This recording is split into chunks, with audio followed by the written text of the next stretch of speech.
In the last lecture हमने implications देखे थे सेज मार्केट लॉ के, कि हमने क्या क्या देखा था। अगर एक छोटा सा रिकैप लेना है तो हम ले सकते हैं एक्चुअली।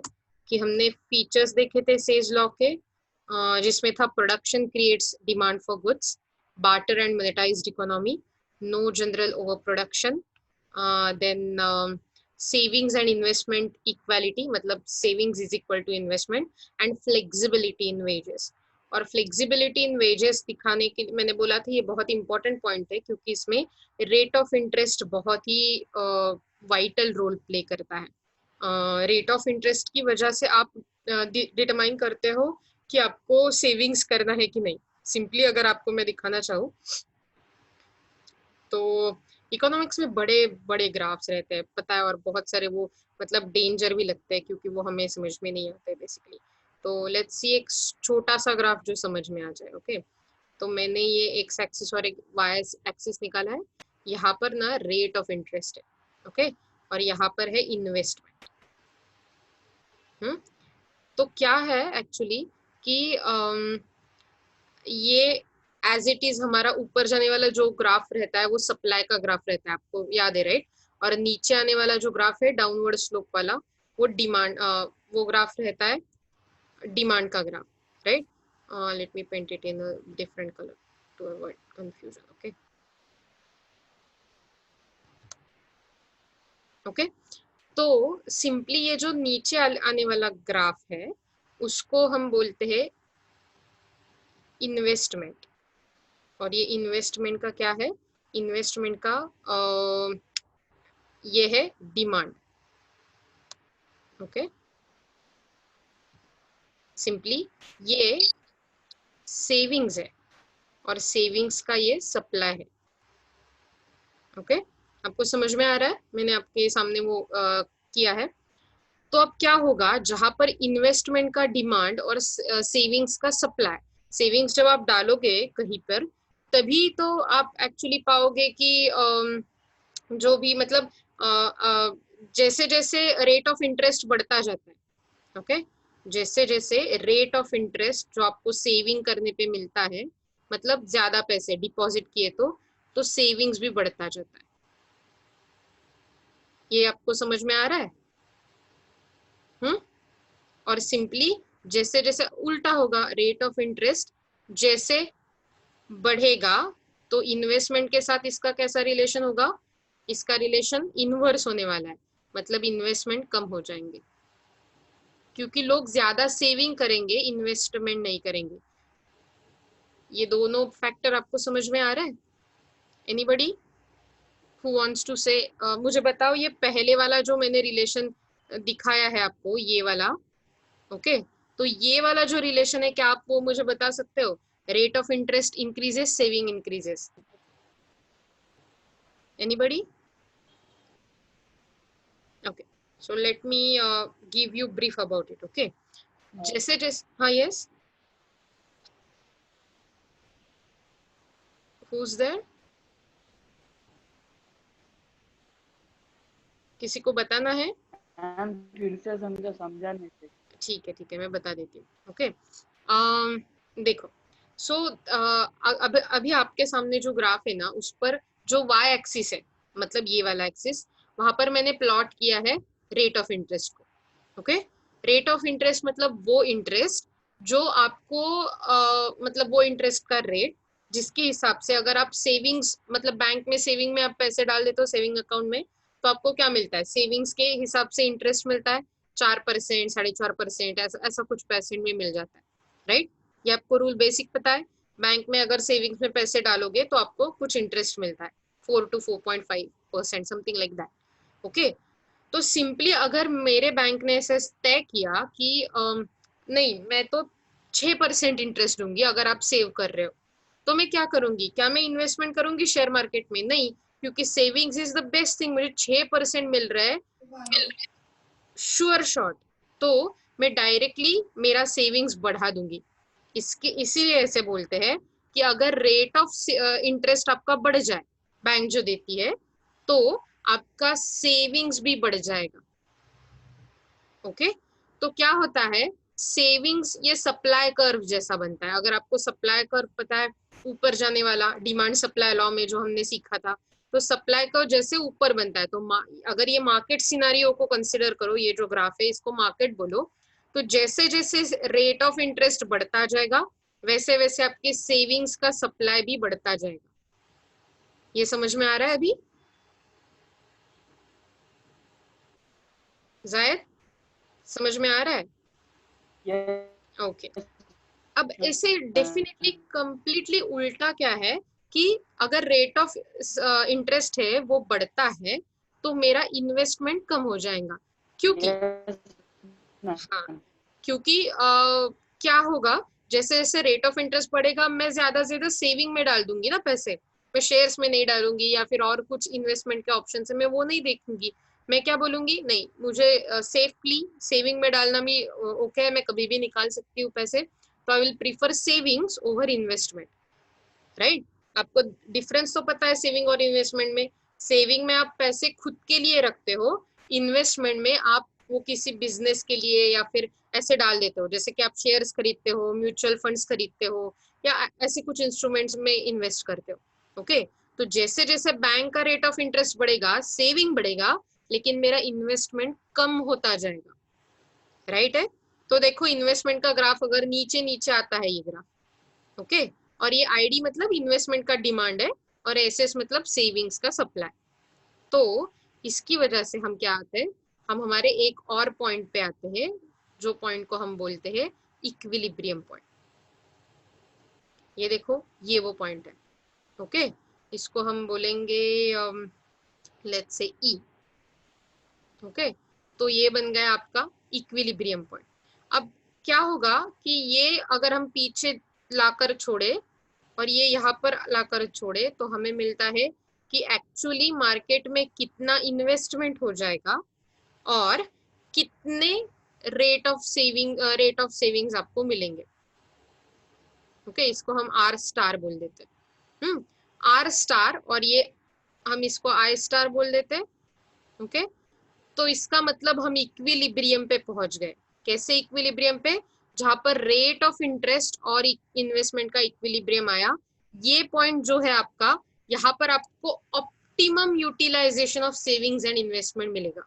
मतलब ये फुल एम्प्लॉयमेंट वाली कंडीशन होगी। ओके, फुल एम्प्लॉयमेंट जो हम पहले से देखा रहे, इसीलिए इसको बोलते हैं रेट ऑफ इंटरेस्ट जैसा। मतलब रेट ऑफ इंटरेस्ट सेविंग्स और इन यहाँ पर क्या होता है, एस इक्वल टू आई हो जाता है, और इसीलिए वो सेज लॉ में बोला गया है सेविंग्स और इन्वेस्टमेंट की इक्वालिटी। समझ में आ रहा है यहाँ तक? थोड़ा सा कंफ्यूजन है, फिर से एक बार बताऊं? Okay, so let's take a recap. Okay, तो वाई एक्सिस पे रेट ऑफ इंटरेस्ट है, एक्स एक्सिस पे इन्वेस्टमेंट है। ऊपर जाने वाला रेड ग्राफ है वो सेविंग्स का ग्राफ है। सेविंग्स के मार्केट में जैसे सेविंग्स बढ़ते, तो जैसे रेट ऑफ इंटरेस्ट बढ़ेगा सेविंग्स भी बढ़ेगा, रेट ऑफ इंटरेस्ट जैसे बढ़ेगा इन्वेस्टमेंट कम होता जाएगा। So this is positive relationship and this is negative relationship. Okay, या फिर इनवर्स रिलेशनशिप बोलते हैं हम इसे। तो क्या होगा, जहां पर savings, wherever savings and investment graphs will cut each other और intersect each other at point E, that will be the equilibrium point where savings will be equal to investment, or at that point we will get equilibrium rate of interest जहां पर savings will be equal to interest and equilibrium investment। ये था simple what is savings and investment equality। okay, let me go back to my presentation now. Are you able to see my presentation? अब ऐसे ही कुछ और session में हम flexibility and wages क्या है देखेंगे, सब एक साथ नहीं देखेंगे। ओके, आपको सेविंग्स और इन्वेस्टमेंट की इक्वालिटी के बारे में पता चला है अभी थोड़ा थोड़ा तो, right? Okay, so let's see what हमने देखे थे इम्प्लीकेशंस, मतलब कैसे चलता है से का लॉ। तो ये से ने बोला है कि automatic attainment of full employment, employment market में ऑटोमेटिकली अटेन हो जाएगा। फिर वहां पर मार्केट का सेल्फ एडजस्टिंग मैकेनिज्म होगा, मतलब जो हमने इनविजिबल हैंड देखा था वो, then there can be no deficiency of aggregate demand, क्योंकि सप्लाई ही डिमांड क्रिएट कर रहा है, बिकॉज लॉ का स्टेटमेंट ही ऐसा है, supply creates its own demand. तो अगर ऐसा ही लॉ का स्टेटमेंट बोल रहा है, इसका मतलब क्या है, एग्रीगेट डिमांड कभी कम नहीं होने वाला। और चौथा है, there will be no problem of general unemployment, मतलब कोई अनविलिंगनेस से अनएम्प्लॉय नहीं रहेगा, खुद की इच्छा से, विलिंगनेस से अनएम्प्लॉय रहेगा, क्योंकि फुल एम्प्लॉयमेंट पे है हम। पांचवा था automatic resource adjustment and utilisation of expanding capitalist economy. इसका मतलब है ऑटोमेटिकली आपका जो इकोनॉमी है वो, ऑटोमेटिक आपका जो इकोनॉमी है वो एक्सपांड होता जाएगा। ओके,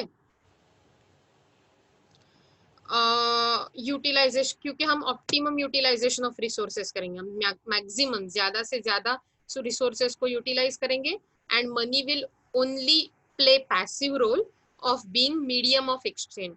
और कुछ मनी के जो रोल्स होते हैं वो रोल्स को हम कंसिडर नहीं करेंगे, हम सिर्फ as a medium of exchange देखेंगे। Okay, then there is a built in flexibility and automatic optimisation, मतलब जैसे जैसे गवर्नमेंट का इंटरवेंशन नहीं होगा, लेसे फेयर हमने देखा था, गवर्नमेंट का इंटरवेंशन ना होना, उस कंडीशन को बोलते हैं लेसे फेयर। तो जैसे नहीं होगा तो ऑटोमेटिकली इकोनॉमी स्टेबलाइज हो जाएगी, and rate of interest strategic role play करता है, वो हमने अभी देखा था।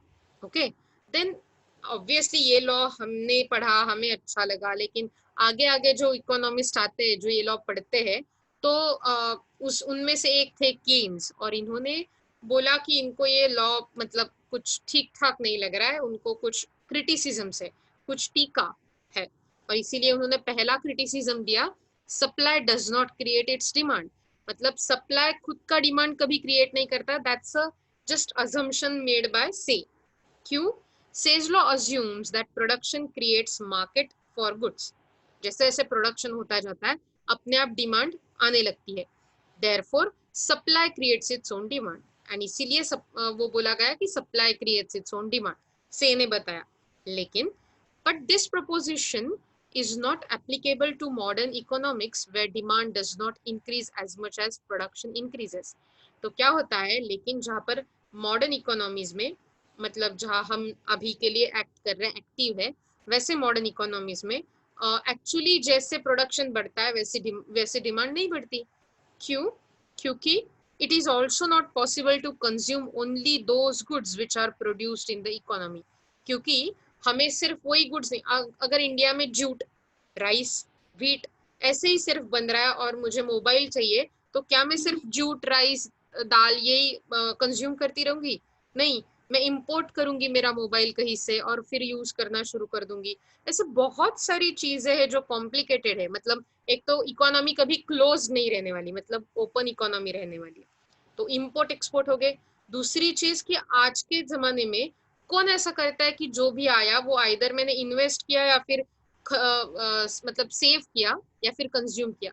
बहुत सारे पैसे जुटाने के तरीके रहते हैं, सिर्फ प्रोडक्शन एक ही तरीका नहीं रहता, राइट? तो इसीलिए दूसरा वाला आता है, self adjustment is not possible. से का पहला था कि मार्केट खुद से सेल्फ एडजस्ट कर लेगा, इनविजिबल हैंड, हमें लेसे फेयर चाहिए, गवर्नमेंट का इंटरवेंशन नहीं चाहिए, मार्केट खुद से फुल एम्प्लॉयमेंट के साथ स्टेबलाइज हो जाएगा, सेल्फ एडजस्टमेंट कर लेगा। लेकिन according to Say's law, full employment is maintained by automatic and self adjustment mechanism in the long run. तो लॉन्ग रन में सेल्फ एडजस्टमेंट हो जाएगा मार्केट में, इक्विलिब्रियम पे मार्केट आ जाएगा।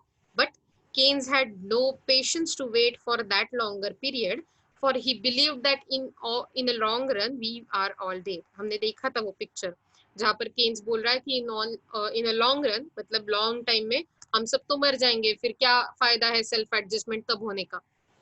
So it is not the automatic adjustment process which removes unemployment।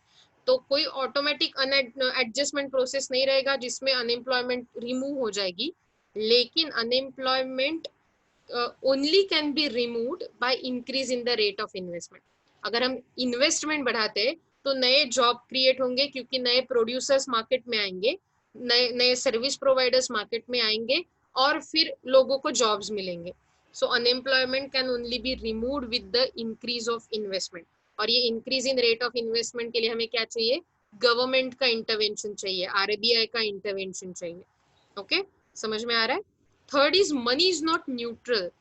Generally in a classical economics ये ऐसा बताया गया कि मनी को कुछ वैल्यू नहीं है, मनी को सिर्फ मीडियम ऑफ एक्सचेंज की तरीके से यूज करना है।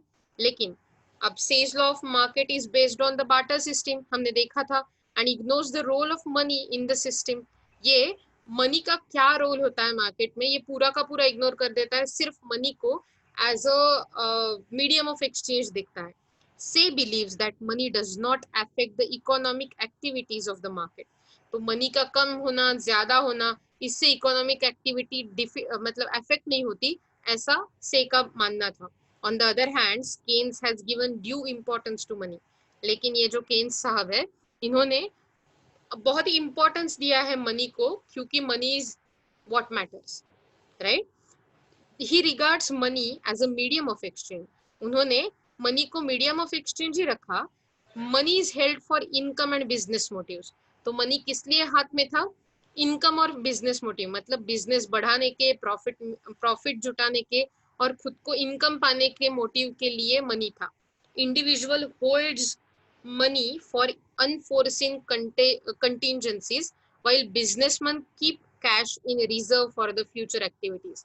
तो इंडिविजुअल कुछ मनी का ऐसा भी मोटिव रहता है कि हम फ्यूचर स्पेकुलेशन के लिए, फ्यूचर प्रॉब्लम्स के लिए भी रख देते हैं।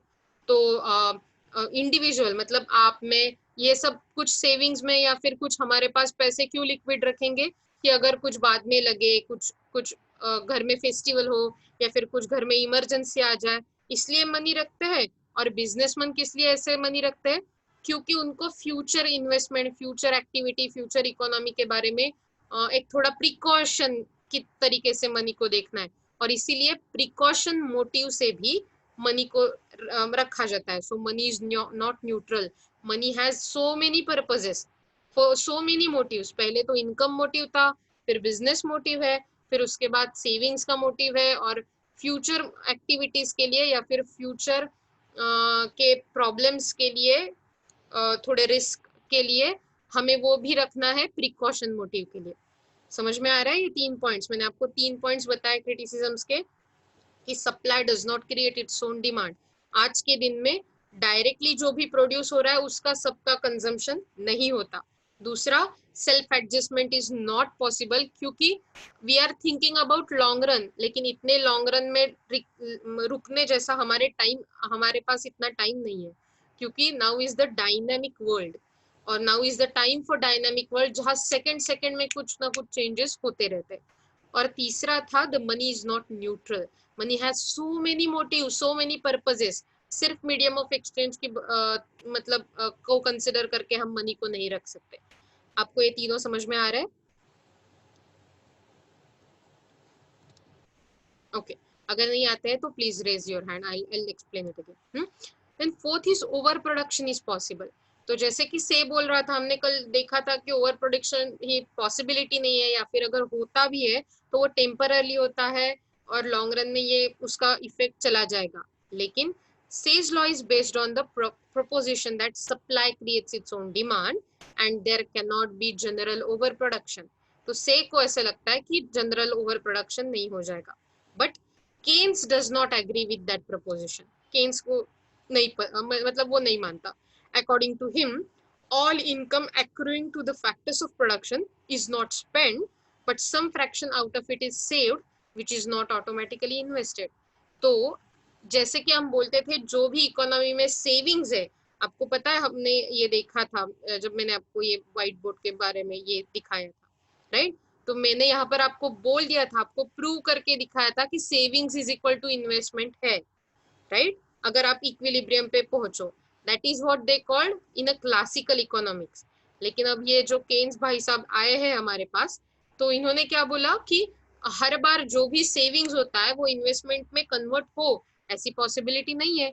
शायद जो भी पैसे, जो भी इनकम हमें मिल रहा है वो हम सेव करके रखे फ्यूचर के लिए, तो हम इन्वेस्ट नहीं करेंगे, एंड दैट बिकम्स की सेविंग्स और इन्वेस्टमेंट की इक्वालिटी नहीं होगी।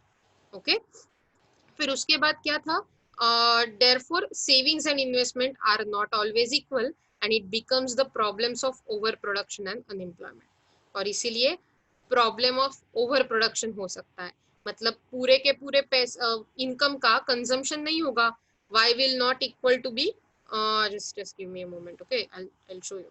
तो एक्चुअली हम क्या बोल रहे थे, y is equal to c, okay, लेकिन ये ऐसा नहीं हो सकता, ऐसे केन्स बोल रहा है, क्योंकि ये जो c है तो आइदर वे हम कैसे यूज करेंगे, y equal to c plus s, मतलब कंजम्पशन प्लस सेविंग, ओके। लेकिन फिर भी हम ये बोल रहे हैं कि ये जो सेविंग है ये हम डायरेक्टली इन्वेस्टमेंट में नहीं कन्वर्ट करने वाले, ओके। ये थोड़ा हम रखेंगे हमारे घर में, सो लाइक फॉर फ्यूचर पर्सपेक्ट। तो अगर सिंपली अगर नंबर्स में बोला जाए तो मेरा 100 का इनकम है, तो मैं 100 के 100 खर्च नहीं करने वाली, ओके। शायद मैं उससे 70 रुपए का कुछ ग्रोसरी या फिर जो भी कुछ खरीदना है वो खरीद लूंगी। उसके बाद जो 30 रुपए बचते हैं वो मेरा सेविंग्स हो जाएगा, राइट। लेकिन अकॉर्डिंग टू से, मतलब से के हिसाब से, ये जो मैं वन सेकंड, ओके,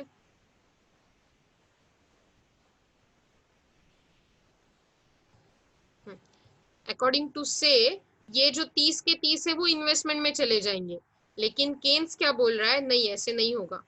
क्या होगा कि पहले मैं 15 रुपए तो इन्वेस्टमेंट कर लूंगी, लेकिन उससे 15 जो बाकी के रहेंगे वो मैं फ्यूचर के लिए अपने घर में ही सेव करूंगी। आपको ये पता चल रहा है मैं क्या बोल रही हूँ, राइट। इसकी वजह से savings may not equal to investment. समझ में आ रहा है आपको? मैं मेरे चित्र खत्म करूं? Okay, so that was up to कि इसकी वजह से ओवर प्रोडक्शन और अनएम्प्लॉयमेंट का प्रॉब्लम खड़ा हो सकता है। तो इसके लिए हमने क्या किया, अंडर एम्प्लॉयमेंट सिचुएशन के बारे में सोचा। केन्स को ये भी लगता है कि अंडर एम्प्लॉयमेंट हो सकता है। Keynes regards full employment as a special case because there is a under employment in capitalist economy. तो फुल केन्स ऐसे नहीं बोलता कि फुल एम्प्लॉयमेंट कभी नहीं हो जाएगा, लेकिन अगर होता है that will be special case, not a routine case. बहुत भी मतलब जैसे फेस्टिवल, रोज रोज फेस्टिवल नहीं रहता, राइट, वैसे ही रोज रोज कुछ अच्छा नहीं रहता, वैसे ही फुल एम्प्लॉयमेंट रोज रोज नहीं आने वाला। अंडर एम्प्लॉयमेंट मतलब लोगों को कम एम्प्लॉयमेंट मिलना, जॉबलेस होना, जॉब लोगों को नहीं मिलना, will be the actual scenario in the economy. और हम देखते हैं ऐसा ही है, राइट। बहुत लोगों को कम जॉब्स मिलते हैं, जॉब सर्च करने में बहुत दिक्कत होती है। अभी तो लॉकडाउन के पीरियड में बहुत ज्यादा प्रॉब्लम्स हो रहे हैं लोगों को जॉब्स रिटेन करने के लिए, मतलब रखने के लिए या फिर नए मतलब ढूंढने के लिए। This is because the capitalist economies do not function according to Say's law and supply always exceeds demand. और ये किस लिए है, क्योंकि जो इकोनॉमी है वो सेज लॉ की तरीके से, सेज लॉ की बतौर नहीं चलते, okay. Supply always exceeds its demand, तो सप्लाई हमेशा ज्यादा रहेगा डिमांड से। For example millions of workers are prepared to work in the current wage rate, लेकिन even below it but they do not find work. तो शायद ऐसे बहुत सारे लोग हैं जो अभी के लिए जो भी सैलरी चल रहा है, अभी के लिए जो भी वेजेस चल रहे हैं उसमें काम करने के लिए तैयार भी है, लेकिन उनको काम नहीं मिल रहा। पॉपुलेशन भी ज्यादा है लेकिन वर्क पोजीशन कम है, okay, that is underemployment situation. And then state intervention. तो Say's law is based on the existence of laissez faire policy. इसका मतलब गवर्नमेंट इंटरवेंशन ना होना, ये पॉलिसी पर ही सेज का लॉ बेस्ड है। But Keynes has highlighted that need for state intervention in the case of general overproduction and mass unemployment. तो स्टेट का इंटरवेंशन क्यों चाहिए, क्योंकि एक तो मार्केट में ज्यादा प्रोडक्शन है, ज्यादा प्रोडक्शन होने की वजह से प्राइजेस कम होते जाएंगे, और अगर प्राइजेस कम होते हैं तो रिसेशन आना शुरू हो जाएगा। रिसेशन मतलब सब मार्केट मंदी होना, मार्केट में मंदी, तुमच्या तुमच्या बाजारात एक प्रकारची मंदी असणं, लॉकडाऊनच्या काळात जी आहे तिला मार्केट मधली मंदी म्हणतात। तो ऐसे बहुत ज्यादा ग्रेट डिप्रेशन आए थे, एक बहुत बड़ा ग्रेट डिप्रेशन आया था, और ऐसे बहुत ज्यादा डिप्रेशन या रिसेशन आए थे। 2008 में था, 1929 में था, और ऐसे बीच बीच में साइकिल जैसे आते रहते। We are going to see what is a great depression, क्या हुआ था, कैसे हुआ था। अभी के लिए क्या देखना है कि ऐसे टाइम में, रिसेशन के पीरियड में, जनरल ओवर प्रोडक्शन होगा, मास अनएम्प्लॉयमेंट रहेगा, मतलब जॉबलेस लोग ज्यादा हो गए, तो लेसेफ है in fact led to the great depression. तो वो जो लेसेफ है की पॉलिसी थी, स्टेट इंटरवेंशन नहीं होना चाहिए, इसकी वजह से ही वर्ल्ड में ग्रेट डिप्रेशन शुरू हुआ, ऐसा केन्स का मानना था। Had the capitalist system been automatic and self adjusting, मतलब इसकी वजह से ही self adjustment, automatic market mechanism, इसकी वजह से ही ग्रेट डिप्रेशन आया था। This would not have occurred, तो अगर ऐसे नहीं होता तो ग्रेट डिप्रेशन नहीं आता।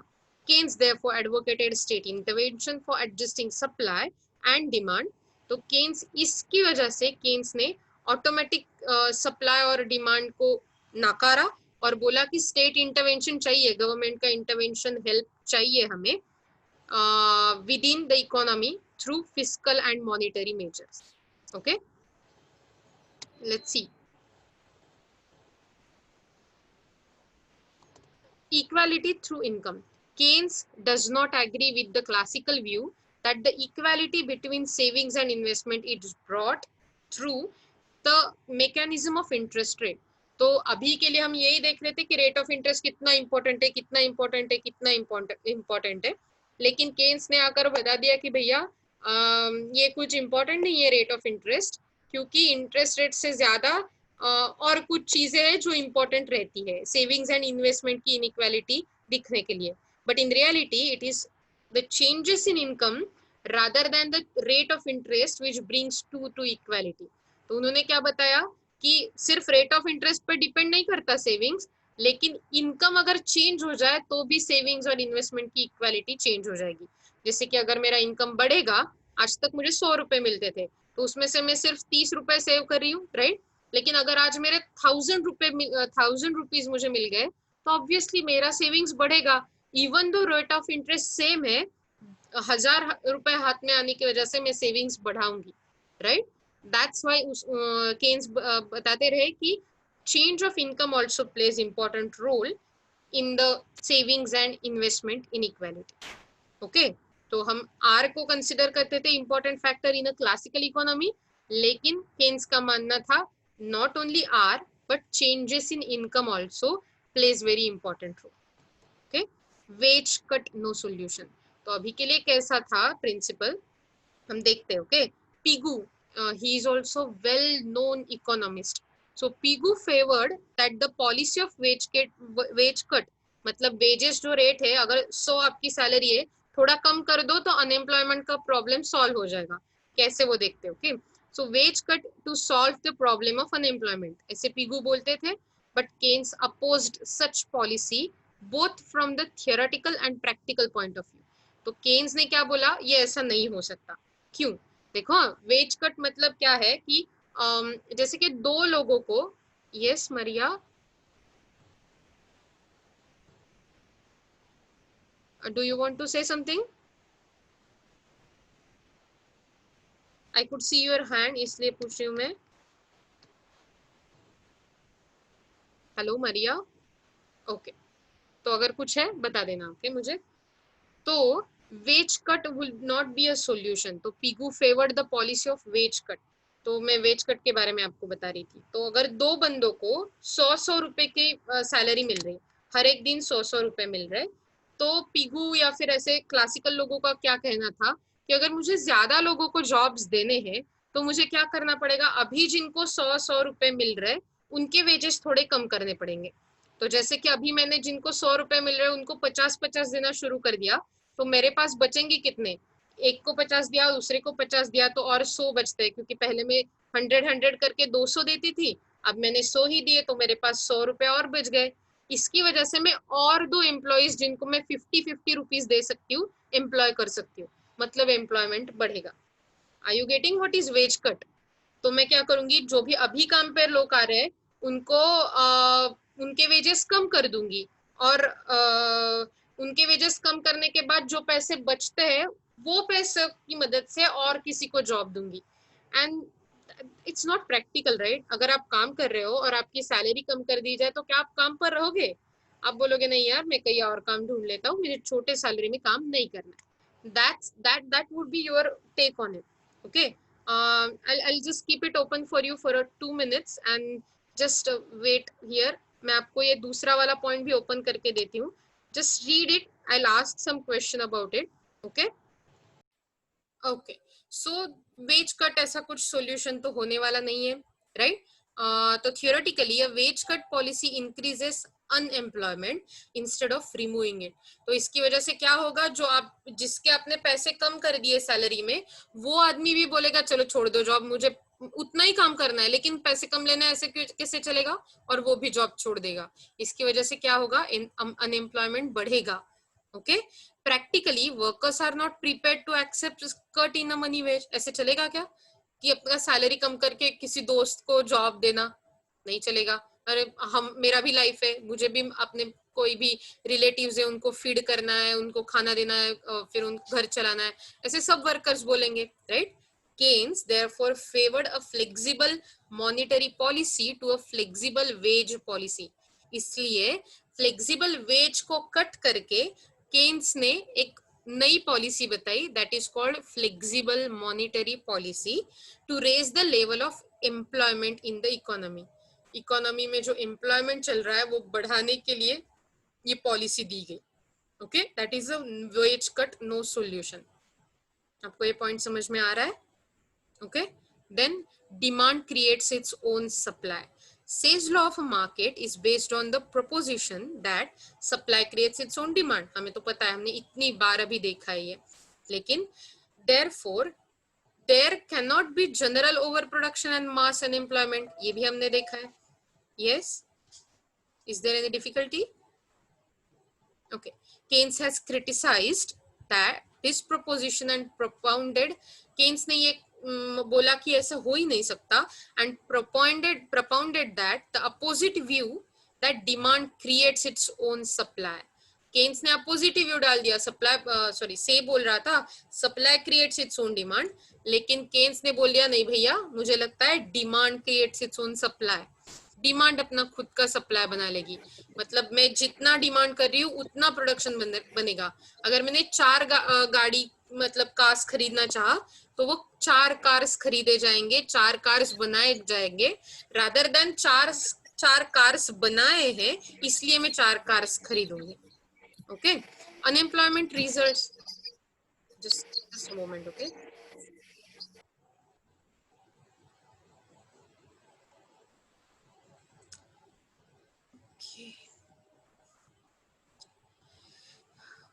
so unemployment results from deficiency of effective demand because people do not spend the whole of their income on consumption.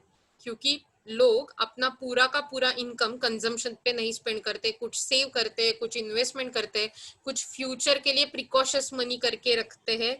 तो इसके लिए अनएम्प्लॉयमेंट रिजल्ट होता है because of deficiency of demand. Demand के कम होने की वजह से अनएम्प्लॉयमेंट होता है, ना कि लोगों को चाहिए कि ठीक है वेज में फ्लेक्सिबिलिटी है, मुझे अभी काम नहीं करना है इसलिए मैं अनएम्प्लॉयड रहूंगी। ऐसा कुछ मामला नहीं होता, क्योंकि डिमांड कम हो जाता है, और डिमांड कम होने की वजह से क्या होता है कि आप प्रोडक्ट मतलब सप्लाई हो भी तो भी मार्केट में पड़ा रहता है, कोई लेता नहीं है। जैसे कि सॉरी कार्स की इंडस्ट्री में, जिसको ऑटोमोबाइल इंडस्ट्री बोलते हैं, तो वैसे इंडस्ट्री में जब डिमांड कम हुई थी कुछ महीनों पहले, तो क्या हुआ था, कार्स पड़े रहे वैसे। तो मुझे बताओ, अगर कार्स पड़े रहे हैं और कोई कार्स खरीद नहीं रहा है, ऐसा सिचुएशन होगा तो क्या होगा, जो भी वो कार्स बनाने के लिए वर्कर्स लग रहे हैं, तो पहले 2-2 शिफ्ट चल रही थी कार्स बनाने के लिए, लेकिन शायद अब एक ही शिफ्ट में काम खत्म हो जाता है, क्योंकि हमें कार्स ही नहीं चाहिए मार्केट में।